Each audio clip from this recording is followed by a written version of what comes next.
శ్రీవాసరి పన్యక పరమేశ్వరి వైశ్య సంక్షేమ సంఘం కాశీబుగ్గ ఈరోజు శ్రావణ శుక్రవారం సందర్భంగా మహిళలచే మహాబిల్వార్చన కార్యక్రమం చేయడం జరిగినది.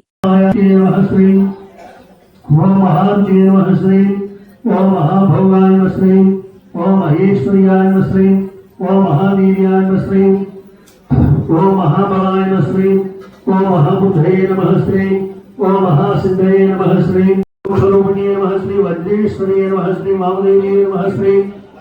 वयोमस्थावृता सिद्धेश्वरी सुविद्या सुधमात्रे नमः श्री यशस्विनी नमः श्री विशुद्धचक्रालयाय नमः श्री महारत्नाय नमः श्री त्रिलोकराय नमः श्री कर्मांगात्प्रहरणावहै समविदाय नमः श्री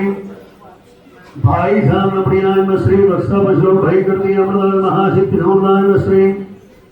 ओम डाकेश्वरी नमः श्री ओम अनाथात्रेयाय नमः श्री श्यामाभाय नमः श्री वरुणद्वयाय नमः श्री गौस्मद्वाय नमः श्री ओम क्षमा ओम श्रीज्ञोदरप्रियाय नमः श्री ओम महावीरेन्द्रवरदाय नमः श्री ओम रामकिंबासरूपिणी नमः श्री ओम मणिपूरांतर्याय नमः श्री ओम भद्रत्रय नमः श्री वत्साय नमः श्री वृद्धाय नमः श्री ब्रह्मांडे स्वरूपिणी नमः श्री बृहते नमः श्री ब्राह्मणे नमः श्री ब्राह्मणे नमः श्री ब्रह्मांडाय नमः श्री बलप्रियाय नमः श्री भाषारूपाय नमः श्री बृहत्सेनाय नमः श्री भावभावजिताय नमः श्री सुकाराध्याय नमः श्री शुभगर्भे नमः श्री शोभनाशुभारते नमः श्री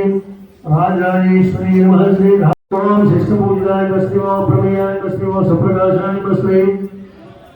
ओम मनोवाचां गोत्रवे नमः श्री ओम चिचिके नमः श्री ओम चैत्ररूपाय नमः श्री ओम जडशिके नमः श्री ओम जडादिकाय नमः श्री ओम गायत्री नमः श्री ओम याहुते नमः श्री ओम संध्याय नमः श्री ओम द्विजप्रतिदेवताय नमः श्री ओम दस्मै नमः श्री ओम तुभ्यो नमः श्री ओम मये नमः श्री ओम दत्तमये नमः श्री ओम पंचकोशाग्रस्ताय नमः श्री ओम निश्चयमहिम्ने नमः श्री ओम नित्यमनामधारण्ये नमः श्री ओम मधुपूर्वकटाक्षे नमः श्री श्री रुद्रसहस्राय नमः श्री ओम कालात्रयादिशिक्तो